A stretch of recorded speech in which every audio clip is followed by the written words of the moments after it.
Kirsty TV is about the power of sharing stories that heal ourselves and heal others.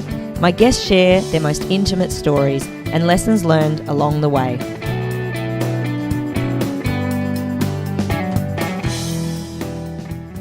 My guest today, Renee Lawless, is an actress playing Catherine Cryer in the OWN drama Tyler Perry's The Haves and Have-Nots. She has been through her share of highs and lows on her journey to the bright lights of Hollywood and is here to share her story with us today. So once you get there with success, people think that it was all easy. It happened in overnight success. Isn't that what we all hear? If you consider 30 years an overnight success, then I'm an overnight success. 30 years overnight success. Yes, exactly. Yeah. I was asked not too long ago, how does one prepare for success?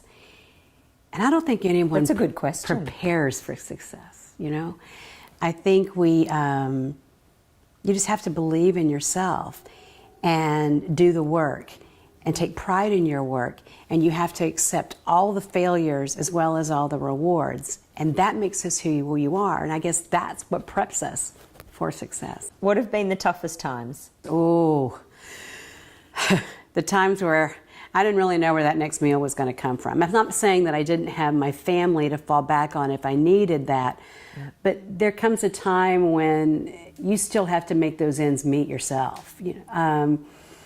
Once you get to 25, 35, exactly. When you're in your 30s, you're not going to call mom and dad every time you're like, okay, how am I going to pay my rent this month? So I don't want to make it sound like I was out there on my own, but I was, and there was a time in my life where I thought, I have to get out of here. It was in the early 2000s, actually. I was living in New York City. I had already been on Broadway. I had already had a lot of regional success in theater. I considered myself a working actor. But then there were some lean years. New York is very finicky. You can be literally riding high 1 minute. Basically, it's like Hollywood. Yeah. Riding high 1 minute and at the bottom of the barrel the next. And I was in that lean period. A little financially, in that I was having to depend on what I considered a day job. And that was not making me happy because I wasn't working in my craft. And then I got a little overwhelmed and I thought, I have to get out of here. I have to leave New York for a little bit. And I had planned to be away for about 3 months. And ironically, I left New York, and 2 weeks later, I got a call for another show, and I wind up being with that show on a national regional touring level for about 3 years.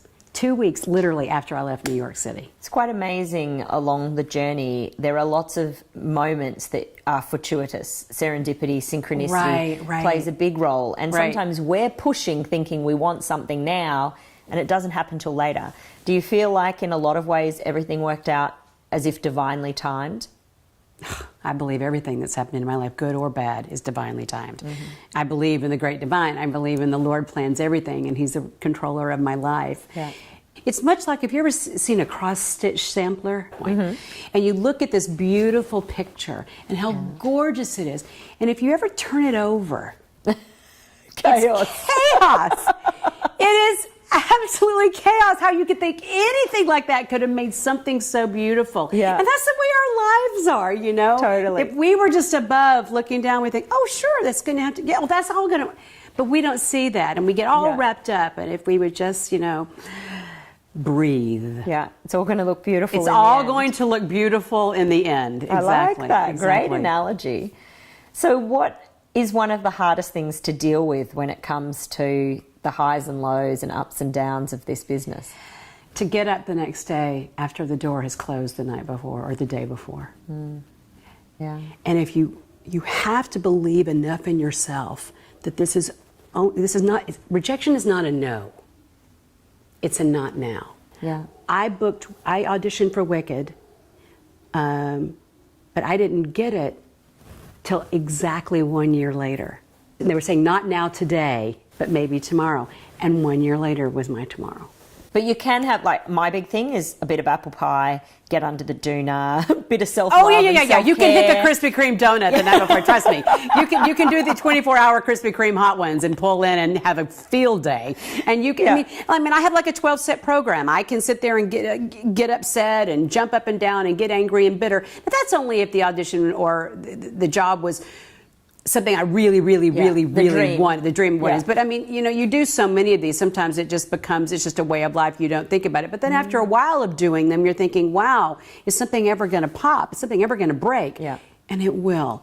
But you still have to get up the next day and do it all over again and believe that it will happen. How do you not take it personally? Because I think in acting, I mean, there's a lot of people out there that their dream is something else. So maybe it's being an entrepreneur, a singer, all kinds of things. But I do think it's tough in acting that a lot of people internalize it, that it's about they didn't want me, they didn't choose me, or I don't look a certain way. Right. How did you build your self-esteem and confidence not to be attached to that, not to take it personally?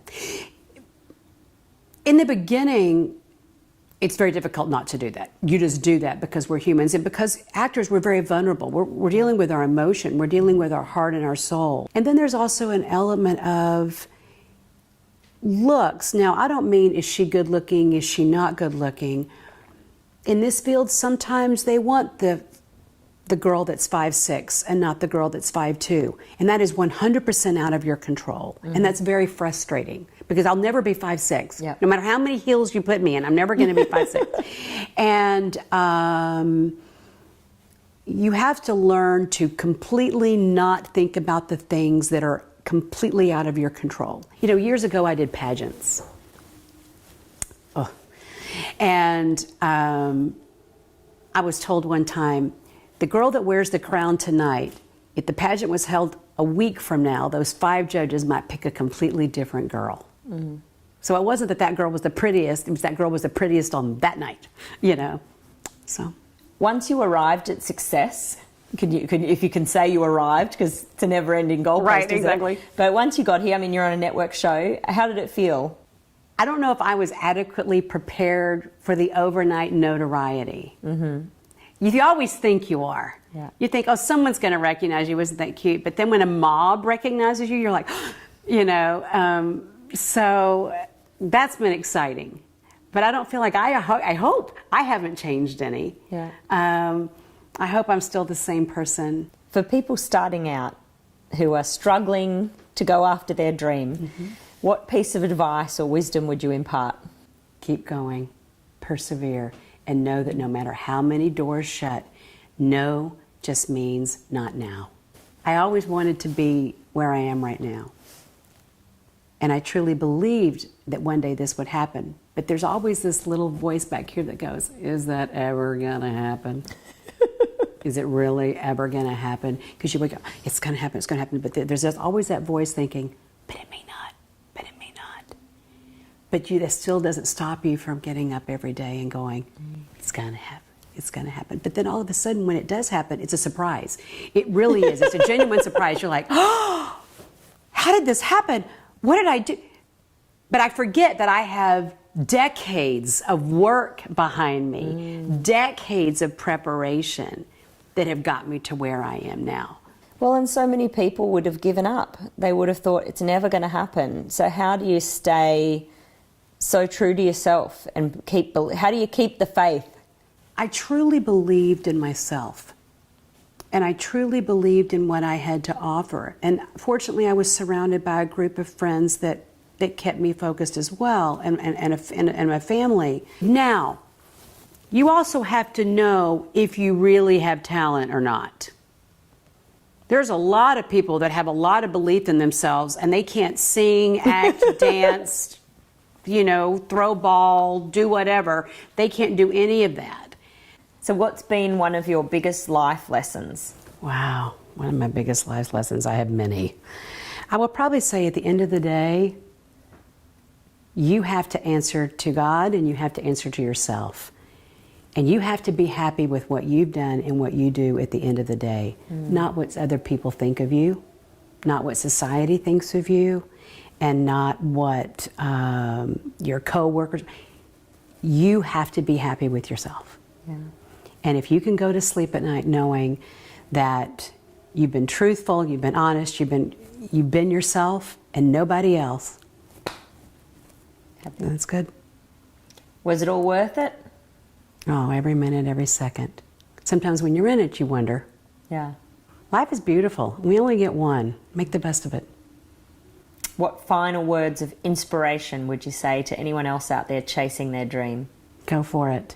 Yeah. Chase any dream, whether it's acting, whether it's singing, dancing, being an accountant, being a doctor, being an Olympic gold medalist. You can do anything you set your mind to, anything. Yeah. And if that one goal doesn't work out, trust me, along the way, something else will pop up and go, oh, that's what I would like. Yeah. That's Go what I chase would it. like. Go chase it. High five. I love it. Thanks. Thank you so much Thank for being you, here honey. today. My pleasure. If you're out there chasing your dream, know that it is completely possible. You have to keep the faith and believe in yourself every single day. Keep getting up and keep getting back up after that door gets closed. Rejection and no are just part of the process. I look forward to seeing you next time on Kirsty TV. Don't forget to tweet us, Facebook us, join the conversation and subscribe to the channel below. And meeting Oprah, the first time was very quick. The second time, have you got? Second time was Catherine Cryer. You know, you always wanted to get that Oprah. Oh, and she does that. She goes, oh, it's Catherine Cryer. And you're like, oh my gosh, Oprah's saying that to me. Thank you so much. So I'm just going to turn and do that again.